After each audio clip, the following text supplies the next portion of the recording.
Maranatha form. எல்லாம் original Mayilampadi குட்டிங்க, எல்லாம் இறத்திங்கிற குட்டிங்க. பால் குட்டியெல்லாம் இல்லை, எல்லாமே 2 to 3 மாதத்து குட்டிங்க. எல்லாமே எல்லாம் தீவனம் திங்கிற குட்டிங்க தான். தேவைப்படுறவங்க கான்டாக்ட் பண்ணுங்கள்.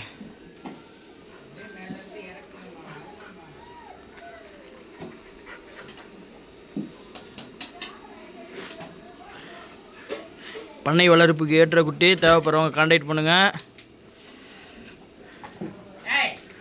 இப்போ குட்டி ரொம்ப தட்டுப்பாடாக இருக்குது. பட் குட்டி இருக்குது, தேவைப்படுறவங்க கான்டாக்ட் பண்ணுங்கள்.